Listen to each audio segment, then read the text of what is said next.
This is Auto User Guide, where we help you understand your vehicle better. Today we are covering all information related to major engine services for the Nissan Rogue 2021 to 2026 models. Service intervals.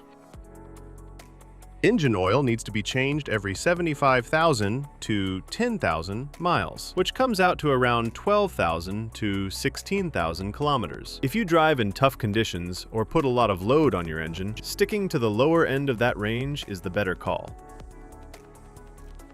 Engine coolant has a much longer life. The first replacement comes at around 105,000 miles. After that, it needs to be swapped out every 75,000 miles going forward. It keeps your engine temperature in check, so keeping it fresh is something you don't want to skip. Brake fluid should be replaced every 2 years or somewhere between 30,000 to 40,000 miles, whichever one comes first. Over time, it absorbs moisture, and that slowly reduces how well your brakes respond.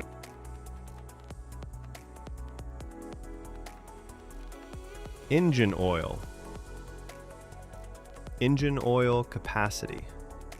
Alright, so when it comes to engine oil capacity, the amount your car needs depends on the size of its engine. Not every engine drinks the same.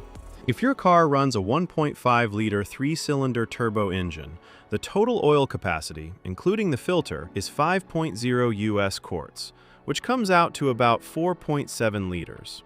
That's your number every time you do an oil change. Now, if your car has a bigger 2.5-liter 4-cylinder engine, it's going to need a little more. The capacity there, again including the filter, goes up to 5.4 US quarts, or roughly 5.1 liters.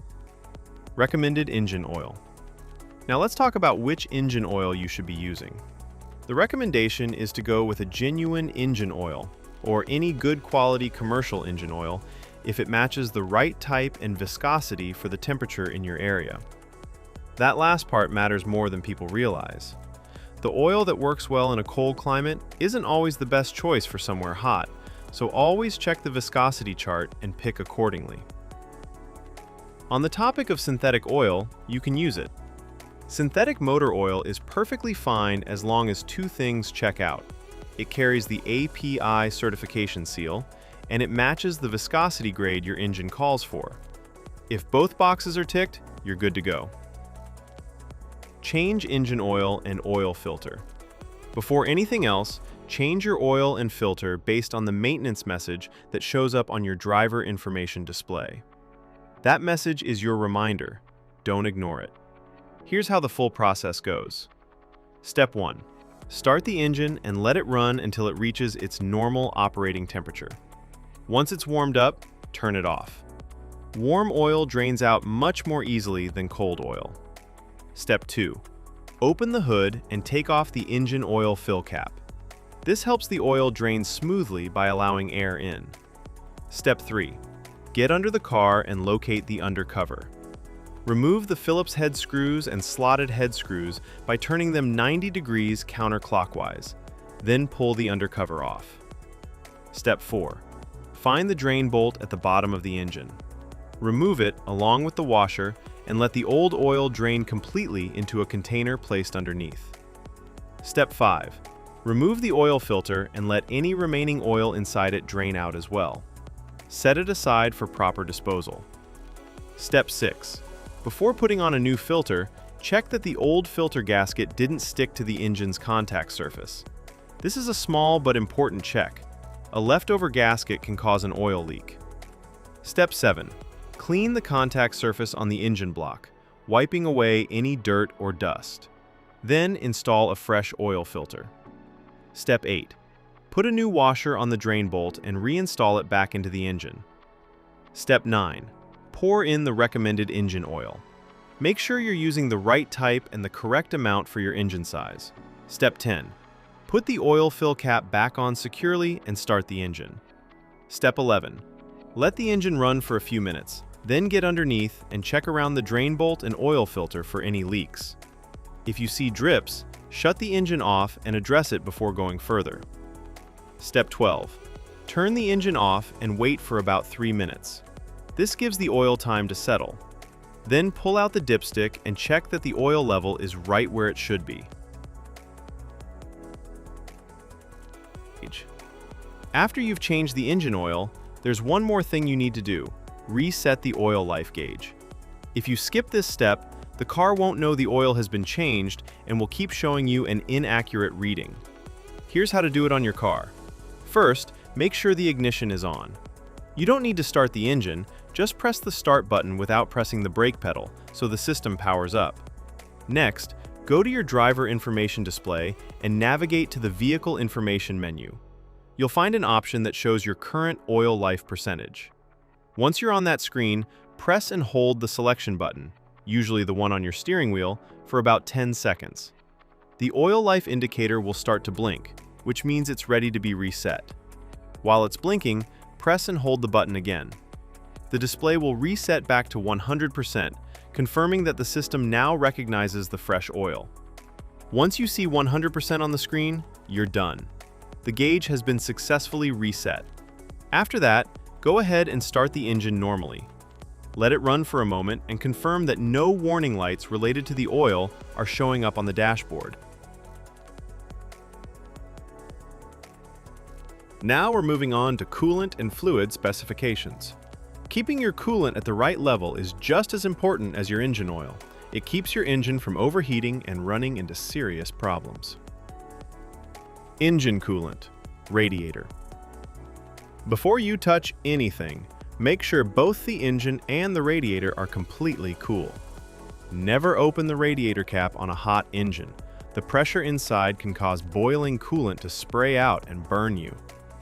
Once everything is cool, place your hand on the radiator cap and turn it just 1/8 of a turn counterclockwise. This releases any built-up pressure inside the cooling system. Give it a moment to settle. Now push the cap down and continue turning it counterclockwise to fully remove it. Look inside and check the coolant level. It should be right up to the base of the filler neck. If it's sitting lower than that, go ahead and top it up with the correct coolant. Once the level is good, place the radiator cap back on and tighten it fully. Make sure it's secure before you close the hood. Engine coolant, reserve tank. Again, before checking anything, make sure the engine and radiator have cooled down completely. Now locate the reserve tank. It's a small, translucent container usually sitting near the radiator. Look at the side of the tank and check where the coolant level sits. If it's below the minimum mark, add the specified coolant slowly until it reaches the maximum mark. Don't go above it. Once the level is good, take a moment to inspect the cooling system for any leaks. Look around the hoses, the radiator, and the reserve tank itself. If you notice any drips or wet spots, that's something that needs attention before you drive the car. Now, let's talk about replacement of brake fluid. Checking your brake fluid is straightforward. On the side of the brake fluid reserve tank, you'll notice two markings, a minimum and a maximum line. Your fluid level should always be sitting somewhere between those two marks. If the level is at or near the minimum mark, you need to top it up.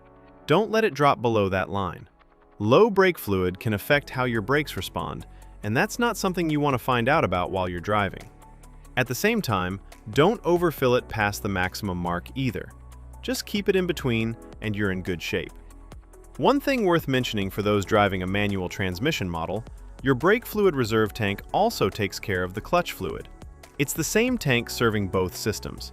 So, as long as you're keeping the brake fluid level between the minimum and maximum marks like we just discussed, you don't need to check the clutch fluid separately. It's already covered.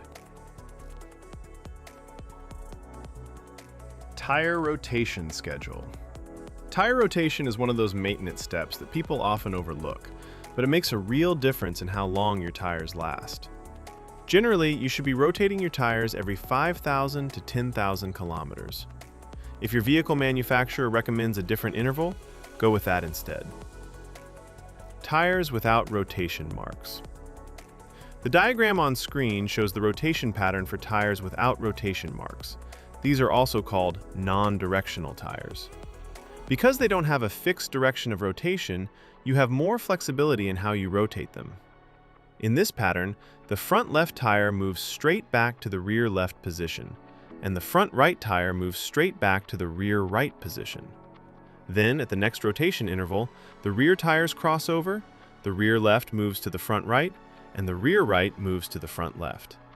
This cross-rotation method spreads the wear more evenly across all 4 tires, which helps them last longer overall. Tires with rotation marks. The diagram on screen now shows the pattern for tires with rotation marks, commonly known as directional tires. You'll notice an arrow on the sidewall of these tires, and that arrow tells you which direction the tire is meant to spin.